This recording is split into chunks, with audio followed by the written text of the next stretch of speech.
1260 KDUZ News, I'm Mark Wodarczyk. On Tuesday morning, Litchfield police arrested a 20-year-old Winstead man for possession of burglary tools, giving peace officer false name, obstructing legal process with resistance, possession of drug paraphernalia, possession of controlled substance 4th degree, possession of marijuana, and on a McLeod County warrant. Officers also arrested a 21-year-old Litchfield man for possession of drug paraphernalia and possession of controlled substance 5th degree. The arrest occurred at an East Depot Street business in Litchfield. The two are being held in the Meeker County Jail, pending an appearance in Meeker County District Court. A crime alert has been issued warning residents about farm equipment thefts in Stearns County. Authorities say in Lake George Township, a 22-foot John Deere Model 680 chisel plow was taken from a field. In Ashley Township, an air compressor, generator, hydraulic cylinder, and a cement trowel were taken. Both occurred over the past week. The Minnesota Bureau of Criminal Apprehension and Stearns County Sheriff's Office are investigating. Anyone with information is asked to contact the authorities. Students were evacuated from Mankato East High School yesterday after a crew planting trees struck an 8-inch gas line behind the school. The school was evacuated about 2:15 p.m. while Centerpoint Energy crews worked to cap the line and Mankato firefighters maintained a perimeter. More than 200 customers were expected to be without gas service. The Sierra Club is applauding New Ulm's decision to suspend a project to convert a boiler at the city's steam plant from natural gas to coal. The New Ulm Public Utilities Commission voted unanimously Tuesday to indefinitely suspend the project. The decision came after commission members received a revised economic outlook. The current price of coal makes natural gas costs more competitive than when the project was first proposed in 2006. The permitting paperwork completed so far will be kept and filed in case the PUC ever resurrects the project. Sierra Club representative Jessica Tatro says that her group and the community group New Ulm Citizens for Clean Energy support the PUC's decision to suspend the conversion to coal. I'm Abby Popp. The National Labor Relations Board says American Crystal Sugar did not violate federal law in contract talks with its union workers. About 1,300 workers remain locked out of the 5 processing plants in Minnesota, North Dakota, and Iowa.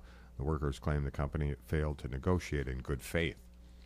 The AFL-CIO is trying to increase union membership in the next generation by holding a National Young Workers Summit today through Sunday in Minneapolis. Over 700 people are expected at the conference. Lead organizer Jessica Hasen acknowledges the workplace has changed from the days of heavy industry when unions had their heyday.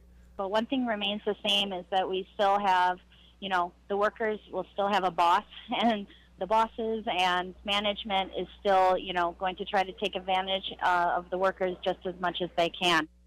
U.S. Labor Secretary Hilda Solis addresses a conference this evening. Today brings a major test for fire crews in the Boundary Waters Canoe area. Strong winds gusting as high as 40 miles an hour are expected across the forest fire area. Spokesman Bob Summerfield says they dumped a lot of water on hot spots yesterday and they are ready. We don't like to see those winds, but we've done an awful lot of work on this fire, and we think we're prepared. Sometimes it's good to get winds as a test for the work that we've done. Even though we're expecting the winds, we're pretty confident about the status of the fire and our ability to hold it. Summerfield says it's too early to predict when the fire will be fully contained. He says it all depends on the weather. Some rain is expected tomorrow. One of nature's grandest color displays is here, the changing of the fall leaves. The DNR's Pat Arndt says some areas of the state are already seeing peak color change. To check out the latest fall color map, you can go to the DNR's website. Arndt says the map is updated by noon every Thursday. And our Minnesota State Park staff report in every week just in time for the weekend. So if you're thinking about getting out for the weekend, just go online, check that map out, and you'll see where the hot spots are around the state. Arndt says there is also a Fall Color Report app on their website that you can download right to your smartphone. What do you do with those pretty leaves after they turn dingy brown and fall to the ground? If you live in Hutchinson, you can rake them out in the street. Public Works Supervisor John Olson. The residential leaf vacuum service is scheduled to begin on the 18th of October. The tractors will be here on the 3rd. If it does look like we're getting a larger than expected leaf falling before that time, we will initiate a week early. We thought we might have to start quite a bit earlier, the way things were going earlier this year, but I think some of this warm spell has slowed things down a little bit, and it looks like the 18th at this point is the right time. Olson says if things change dramatically, leaf vacuuming could begin as early as October 11th. Information will be sent out to residents in the next utility billing and via the city's Everbridge notification system. Information also available on the city's website. Minnesota School Boards Association reports that 113 districts have confirmed they'll be asking voters to approve operating levies this fall. 51% of them are seeking renewals of current levies. Immigration and Custom Enforcement say they've arrested 37 convicted criminals in Minnesota as part of a nationwide roundup that netted nearly 3,000 people.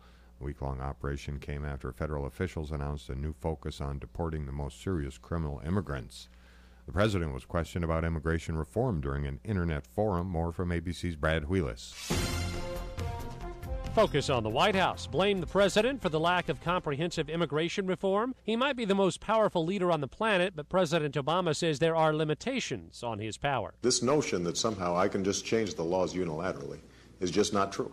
We are doing everything we can administratively. The president making the comments during an internet Q&A. More from ABC News White House correspondent Ann Compton. There's a reason President Obama has done a series of Hispanic events in recent days and Minority Reach Out last weekend. His traditional Democratic base is eroding, Brad. Even some leaders of organized labor have publicly slammed his commitment to their cause.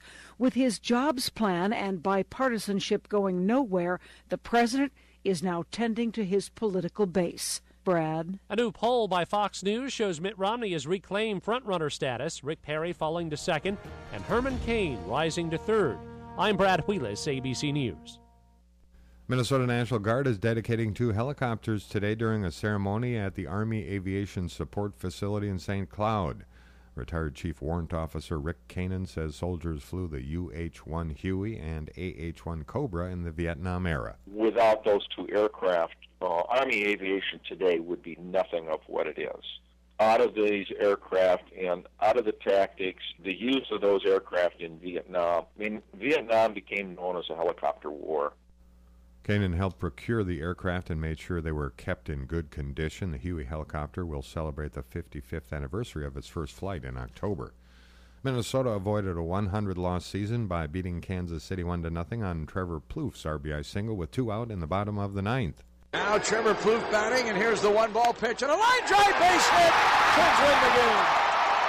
Denard Span scores. 1-0, the Twins win it. Hey, how about that?